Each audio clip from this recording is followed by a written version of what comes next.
Good morning दोस्तों, मैं हूं अंकुर तिवारी। आज हम लोग इस क्रॉनिकल मैगजीन की सीरीज़ में पढ़ेंगे विज्ञान और प्रौद्योगिकी। तो दोस्तों, पढ़ने से पहले आपसे निवेदन करना चाहूँगा कि वीडियो को पूरा देखिएगा, अच्छा लगे तो लाइक कर दीजिए और चैनल को सब्सक्राइब कर दीजिएगा। जिसमें हमारी पहली न्यूज़ है कि वर्ष 2030 तक मलबा मुक्त अंतरिक्ष मिशन। तो मतलब इसरो के अध्यक्ष एस सोमनाथ ने हाल ही में यह घोषणा की कि भारत का लक्ष्य जो है 2030 तक मलबा मुक्त अंतरिक्ष मिशन जो है हासिल करना है। इसरो द्वारा यह घोषणा हाल ही में आयोजित 42वीं अंतर एजेंसी अंतरिक्ष मलबा समन्वय समिति की वार्षिक बैठक में की गई। दोस्तों, अगली न्यूज़ देखते हैं। तो नाइजीरिया मेन 5CB वैक्सीन बनाने वाला पहला देश, इसके बारे में विस्तार से पढ़ते हैं। तो नाइजीरिया जो है मेनिंजाइटिस के विरुद्ध एक नई मेन 5CB वैक्सीन बनाने वाला विश्व का पहला देश बन गया है। यह वैक्सीन विश्व स्वास्थ्य संगठन मतलब WHO द्वारा अनुशंसित है और एक शॉट में मेनिंगोकोकस बैक्टीरिया के 5 उपभेदों से सुरक्षा प्रदान, मतलब एक ही शॉट में 5 जो है उपभेदों से सुरक्षा प्रदान करेगी। वैक्सीन को ग्लोबल वैक्सीन अलायंस गावी को भी हम विस्तार से आपको बताएंगे क्या है ये, द्वारा वित्त पोषित किया गया है। आगे देखें तो मेनिंजाइटिस होता क्या है। तो यह मस्तिष्क और रीढ़ की हड्डी के आसपास की झिल्लियों में जो झिल्लियाँ होती हैं वे होने वाली जो सूजन आ जाती है, स्वेलिंग, उसी को मेनिंजाइटिस कहा जाता है। यह किससे होता है। तो यह वायरस से भी होता है, बैक्टीरिया से भी होता है, कवक से भी होता है, परजीवियों से भी हो सकता है। ठीक है, जिसमें बैक्टीरियल मेनिंजाइटिस जो है सबसे गंभीर बीमारी होती है। WHO ने 2030 तक इसे पूर्णतः समाप्त करने का लक्ष्य रखा है। आगे देखें तो नाइजीरिया अफ्रीका महाद्वीप में नाइजीरिया आता है। तो इसमें घातक बीमारी के हॉटस्पॉट में से एक है। अवगत करा दें कि पश्चिमी अफ्रीका की देश नाइजीरिया की राजधानी क्या है? अबूजा, याद रखिएगा, नाइजीरिया की राजधानी अबूजा। बात करें वैक्सीन अलायंस जो गावी है, इसका पूरा नाम क्या है? तो global alliance for vaccine and immunization, Gavi, याद रखिएगा इसका पूरा नाम। Global alliance for vaccine and immunization की स्थापना इसकी कब हुई थी? तो 2000 में इसकी स्थापना की गई थी। यह एक वैश्विक स्वास्थ्य साझेदारी है।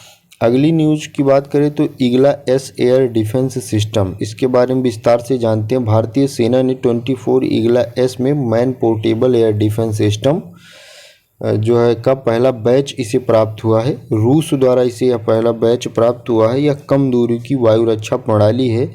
इसे पश्चिम में मतलब वेस्ट में SA-24 ग्रिंच के नाम से जाना जाता है। आगे देखें तो यह दागों और भूल जाओ के सिद्धांत पर काम करती है और गोपनीयता के सिद्धांत पर भी काम करती है। यह क्रूज मिसाइल और ड्रोन जैसे हवाई लक्ष्यों को पहचान कर उन्हें निशाना बना सकती है।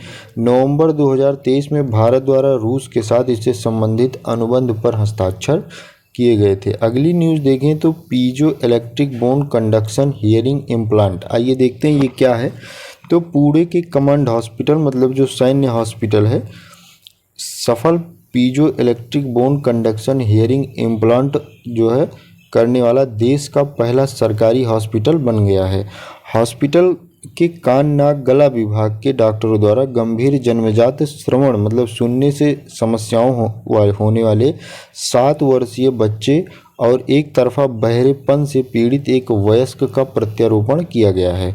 यह प्रत्यारोपण विभागाध्यक्ष कर्नल डॉक्टर नीतू सिंह के मार्गदर्शन में न्यूरोलॉजिस्ट और implant surgeon lieutenant colonel Rahul Kurkure के द्वारा किया गया है। ठीक है दोस्तों, अब आगे हम लोग पढ़ते हैं। IIT जोधपुर ने विकसित किया नैनो सेंसर। IIT जोधपुर ने विकसित किया है नैनो सेंसर। तो इसके शोधकर्ताओं ने एक नैनो सेंसर विकसित करने में कामयाबी हासिल की है। नैनो सेंसर हमारे शरीर के विभिन्न कोशिकाओं को नियंत्रित करने वाले प्रोटीन के एक समूह को साइटोकाइनिन, आप लोग जो बायोलॉजी पढ़ते हैं जानते होंगे, साइटोकाइनिन का शीघ्र ही पता लगा सकेगा। साइटोकाइनिन होता क्या है? तो एक प्रकार का बायोमार्कर है जिसका उपयोग बीमारियों के निदान और उनकी प्रगति की निगरानी के लिए किया जाता है। बात करें साइटोकाइनिन ऊतक क्षति की मरम्मत कैंसर के विकास का पता लगाने और प्रतिरक्षी प्रक्रियाओं को मजबूत करने में महत्वपूर्ण भूमिका निभाते हैं। अगली न्यूज है कि अग्नि प्राइम बैलिस्टिक मिसाइल का सफल परीक्षण किया गया है। बात करें तो 3 अप्रैल को डीआरडीओ ने रणनीतिक बल कमान एसएफएस के सहयोग के माध्यम से एपीजे अब्दुल कलाम द्वीप उड़ीसा से नई पीढ़ी की बैलिस्टिक मिसाइल अग्नि प्राइम का सफल परीक्षण किया है। दोस्तों, यह सतह से सतह पर मार करती है और इसकी मारक क्षमता कितनी है तो 1000 से 2000 किलोमीटर के मध्य इसकी मारक क्षमता है। यह integrated guided missile development programme के तहत विकसित किया है, जिसे IGMDP कहा जाता है। अग्नि प्राइम अपनी श्रृंखला की 6ठी मिसाइल है। अग्नि श्रृंखला की मतलब अग्नि, अग्नि 1, अग्नि 2, अग्नि प्राइम, इस तरह की 6ठी मिसाइल है। यह भारत की पहली स्वदेशी जीन थेरेपी का शुभारंभ कर दिया गया है। तो 4 अप्रैल को द्रौपदी मुर्मू जी ने कैंसर के इलाज के लिए भारत के पहले स्वदेशी रूप से विकसित CAR-T सेल थेरेपी का शुभारंभ किया है। आइए इसके बारे में जानते हैं। इसे भारतीय प्रौद्योगिकी संस्थान मतलब IIT बॉम्बे और टाटा मेमोरियल अस्पताल के समन्वय से विकसित किया गया है। स्वदेशी रूप से विकसित यह CAR-T cell therapy make in India के तहत के पहल का एक उदाहरण है। अगली न्यूज है कि दक्षिण कोरिया द्वारा जासूसी उपग्रह का प्रक्षेपण किया गया है। दक्षिण कोरिया कहाँ है तो ये जापान के बगल में ही है। जैसे जापान है यहीं पे दक्षिण कोरिया है। दोस्तों देखते हैं तो दक्षिण कोरिया की रक्षा मंत्रालय द्वारा जानकारी दी गई कि देश का दूसरा घरेलू स्तर पर निर्मित जासूसी उपग्रह को सफलतापूर्वक स्थापित कर दिया गया है। इसे फ्लोरिडा में John F Kennedy space centre से SpaceX के फाल्कन 9 रॉकेट के माध्यम से प्रक्षेपित किया गया है। अगली न्यूज़ जो है बहुत इम्पॉर्टेंट है, ये एग्ज़ाम में पक्का बनेगी। आइए इसको विस्तार से पढ़ते हैं। तो गोपी थोटाकुरा इनका नाम है। गोपी थोटाकुरा बनेंगे पहले भारतीय अंतरिक्ष पर्यटक। तो इसको विस्तार से देखते हैं। ब्लू ओरिजिन के आगामी NS-25 मिशन के तहत भारतीय पायलट गोपी थोटाकुरा को अंतरिक्ष की यात्रा करने वाले 6 क्रू सदस्यों में शामिल किया गया है। इस मिशन की प्रक्षेपण तिथि की घोषणा अभी नहीं की गई है। जब की जाएगी तो ये पहले भारतीय अंतरिक्ष पर्यटक बनेंगे, ऐसा लिखा गया है। यदि यह मिशन सफल रहा तो थोटाकुरा टूरिस्ट के रूप में जाने वाले पहले भारतीय नागरिक बन जाएंगे। साथ ही वह अंतरिक्ष में जाने वाले दूसरे भारतीय मतलब टूरिस्ट के रूप में पहले बनेंगे, और अगर अंतरिक्ष में जाने वाले की बात की जाए तो दूसरे बनेंगे। इनसे पहले कौन गया था तो राकेश शर्मा जी इनसे पहले गए थे। आइए देखते हैं।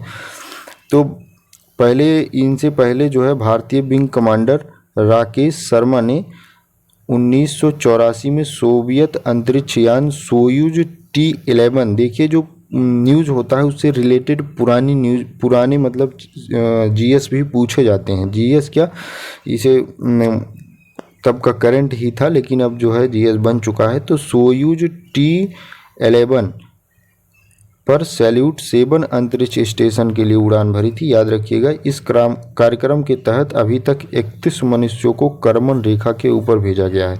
अब आपके दिमाग में आएगा करमन रेखा क्या है। अब आइए बताते हैं। करमन रेखा जैसे समुद्र तल है, समुद्र तल से वायुमंडल तक 100 किलोमीटर और इसके मतलब 100 किलोमीटर और इसके बाहर अंतरिक्ष के बीच की जो लाइन है उसी को करमन लाइन कहा जाता है। तो करमन रेखा समुद्र तल से 100 किलोमीटर की ऊंचाई पर स्थित एक काल्पनिक सीमा रेखा है जो पृथ्वी के वायुमंडल और बाह्य अंतरिक्ष को अलग करती है। अगली न्यूज है कि एथिलीन ऑक्साइड के कारण भारतीय मसाला उत्पादों पर प्रतिबंध लगा दिया गया है। हाल ही में हांगकांग ने एथिलीन ऑक्साइड की मौजूदगी के कारण देखिए याद रखिएगा देश का नाम हांगकांग है, ठीक है। मौजूदगी के कारण भारत के मसाला ब्रांड एवरेस्ट एवं MDH के 4 मसाला उत्पादों पर प्रतिबंध लगाया है। आपसे ब्रांड भी पूछा जा सकता है, किसके कारण भी पूछा जा सकता है, देश भी पूछा जा सकता है। सिर्फ हांगकांग ही नहीं लगाया। आगे देखिए, भारत के कुछ मसाला उत्पादों पर इसी प्रकार के प्रतिबंध सिंगापुर फूड एजेंसी द्वारा भी हाल ही में लगाए गए थे। मतलब सिंगापुर और हांगकांग तो सिंगापुर का तो क्लियर नहीं है किन मसाला उत्पादों पर लगाया गया, लेकिन हांगकांग का क्लियर है, तो आप लोग इसको ध्यान से पढ़िएगा। एवरेस्ट और एमडीएच किसके कारण लगाया गया, तो एथिलीन ऑक्साइड की मौजूदगी के कारण लगाया गया। दोस्तों इसी के साथ वीडियो समाप्त होता। अगर ज़रा सी भी इंफॉर्मेटिव वीडियो लगी हो तो वीडियो को लाइक कर दीजिएगा, और रोज़ाना इसी तरह का वीडियो देखने के लिए चैनल को सब्सक्राइब कर दीजिएगा। पूरा वीडियो देखने के लिए बहुत बहुत धन्यवाद। जय हिंद, जय भारत।